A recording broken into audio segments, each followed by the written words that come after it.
मान लो मांग का सिंदूर ना भरा हो, गले में मंगल सूत्र ना हो, तो हम लोग क्या समझते हैं? भाई ये प्लान अभी खाली। मंगल सूत्र लटक गया हो तो हम लोग दूर से ही देखकर समझ जाते कि रजस्वी हो चुकी।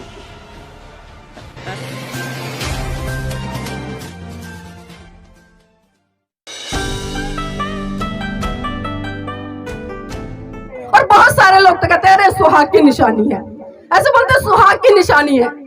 अरे जब मेरी शादी हुई है, मेरे पति की भी शादी हुई है, और एक फर्क देखिए, जब एक लड़की और एक लड़के की शादी होती है कितना बड़ा फर्क होता है। मैं यहाँ पर एक बार वकील साहब को खड़ा करना चाहूंगी, क्षमा चाहूंगी, वकील साहब एक बार खड़े हो जाइएगा।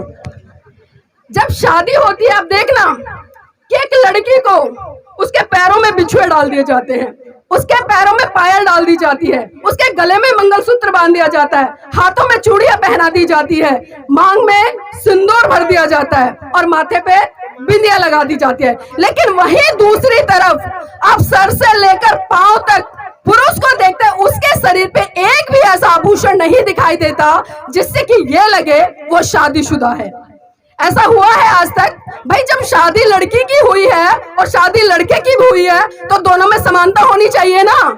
जिस तरह से हम महिला को तमाम ऐसी चीजों से लाभ देते हैं तो पुरुषों की भी तो कम से कम 2-4 चीज ऐसी पहन लेनी चाहिए कि जब वो गली मोहल्ले से निकले तो हमें देख से ही पता चल जाए कि वो शादीशुदा है, पता चलना चाहिए ना। और जब हम ये लंबा लंबा सिंदूर लगाते हैं ना, मेरी बहनों, इसमें बहुत ज्यादा केमिकल होता है, इसमें केमिकल होता है। और बहुत सारे पुरुष तो मुझसे बहस करते हैं इस चीज को लेकर, अरे नीलम जी आपको नहीं पता, जो महिलाएं मांग भरती है ना, जो सिंदूर लगाती हैं, तो सिंदूर लगाने से जो ब्लड सर्कुलेशन है वो सही बना रहता है। तो पता है मैं उन पुरुषों से क्या बोलती हूँ कि मेरे भाइयों, जब सिंदूर लगाने से और मांग भरने से महिलाओं का ब्लड सर्कुलेशन अच्छा बना रहता है ना, तो कल से आप भी अपनी मांग भर लेना, आपका भी ब्लड सर्कुलेशन अच्छा बना रहेगा।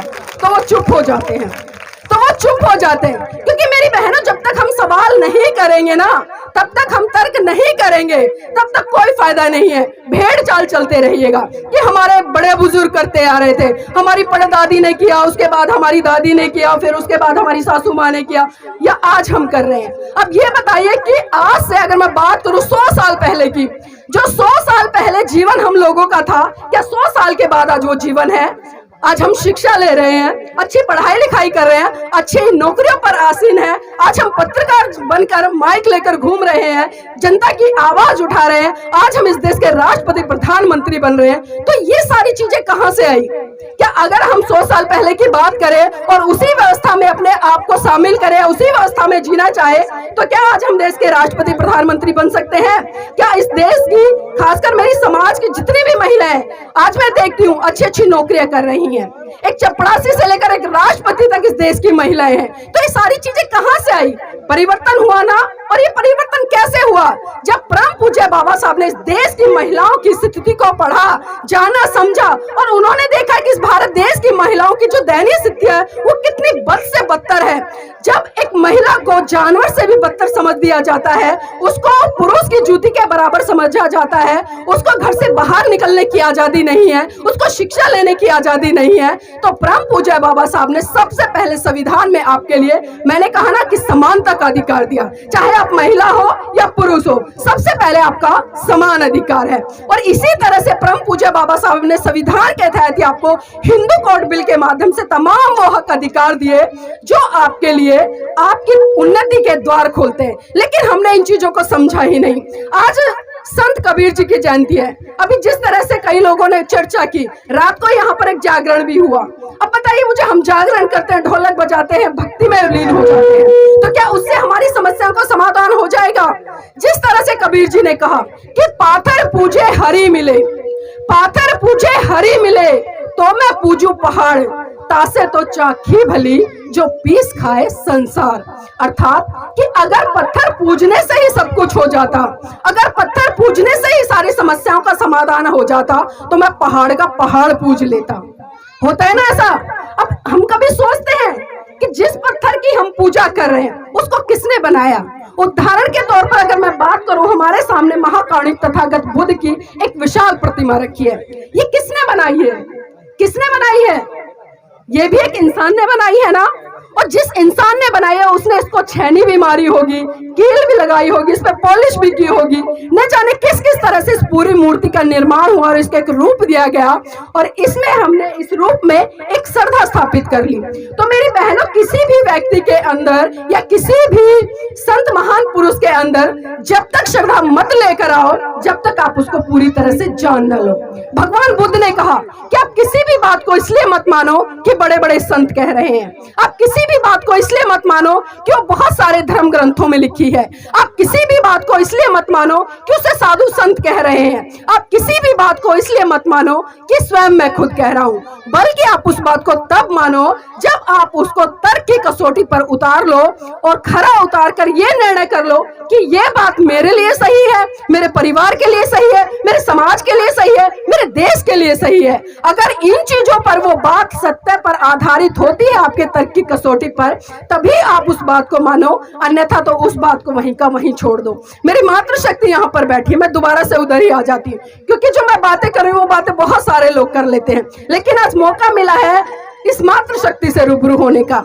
एक बार हाथ खड़ा करके मुझे ये बताएं कि करवा चौथ का व्रत कितनी महिलाएं करती हैं, ईमानदारी से, वरना मैं आपके पुरुषों से पूछूंगी, वो बताएंगे कितनी महिलाएं करती हैं। इतनी सारी, चलो ताली बजा लो एक बार अपने लिए। अभी आपके पुरुष है ना, किसी के पति होंगे, भाई होंगे, पिता होंगे। अब मैं इनसे पूछना चाहती हूँ कि ये जो करवा चौथ का व्रत करते हैं, क्यों करती हैं, क्यों करती हैं? नहीं, मैं तो आपसे पूछ रही हूँ, वो तो करती हैं, आप भी तो शामिल होते हो ना उसमें, तो क्यों करती हैं? पति की, ये क्या कह रहे हैं? आप जो व्रत करते हो किस लिए करती हो? पति की लंबी उम्र के लिए। अब इनसे पूछो कि आपकी लंबी उम्र के लिए ये कौन सा व्रत करते हैं, पूछो आप इनसे, करते हैं ये? अब इसका मतलब क्या समझे कि आप जल्दी से निकलो और ये दूसरी ले आए, इसका तो मतलब यही हुआ साफ साफ। भाई, जब आपको इनकी लंबी उम्र चाहिए तो क्या इनको आपकी लंबी उम्र नहीं चाहिए? चाहिए ना, लेकिन उनको तो नहीं चाहिए, और उनको नहीं चाहिए तो सीधा सीधा मतलब यह है कि आप जल्दी से आपका टंटा मिटे और ये दूसरी ले आए। मानने को राजी नहीं है। देखो, ठीक है, आप पे फोड़ दिया है सारा का सारा। और एक चीज और देखिए, क्या खाली मात्र एक करवा चौथ का व्रत रखने से आपके पतियों की लंबी उम्र हो जाएगी? हो जाएगी। आप सुबह से लेकर शाम तक भूखा रहती हैं, कभी सोचती नहीं है कि भूखे आप हो, भूखे आप मर रहे हो, तो लंबी उम्र उनकी कैसे होगी? वो तो अच्छा खाना खा पी रहे हैं, उनकी तो उम्र बढ़ेगी ना। तो उम्र उनकी बढ़ेगी और आपकी क्या होगी? कम होगी। तो उनको भी तो व्रत करना चाहिए ना, लेकिन करते हैं? नहीं करते।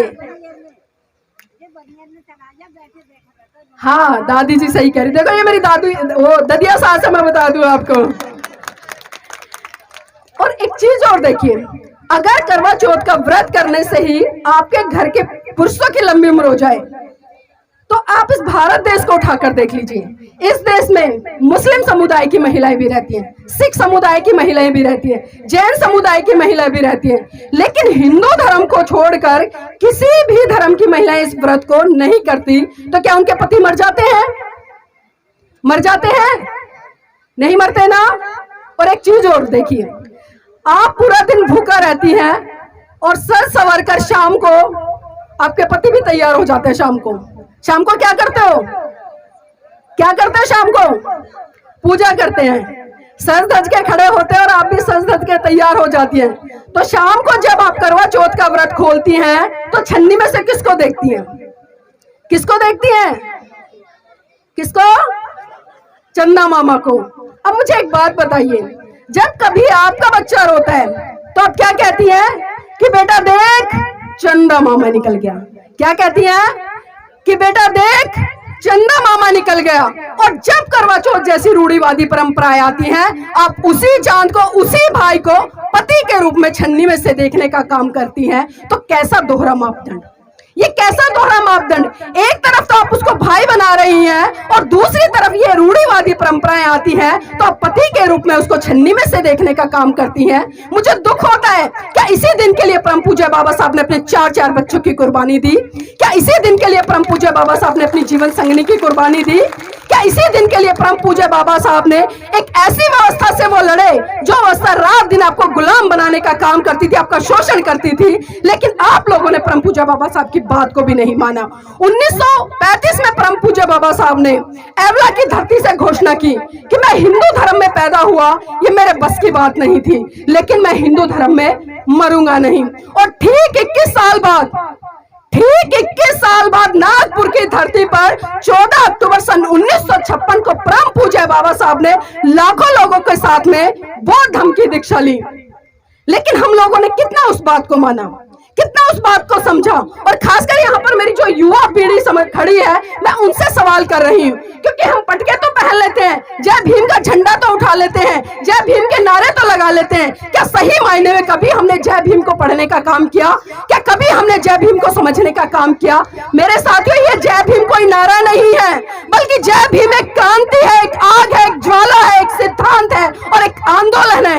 जिस दिन मेरे समाज की बहन बेटियों ने, मेरे भाइयों ने इसको समझ लिया ना, तो आप इस देश की सत्ता पर भी राज करेंगे। और ये पंचशील के जो ध्वज चारों तरफ लहरा रहे हैं ना, फिर से वो समय आएगा जब पूरे भारत से फिर से गूंजेगा कि ले अंत मन दीप भाव, ले अंत मन दीप भाव, मूल मंत्र बने स्वयं के स्वामी, गूंज उठे हर बस्ती से बुद्धं शरणं गच्छामि, धम्मं शरणं गच्छामि, संघं शरणं गच्छामि।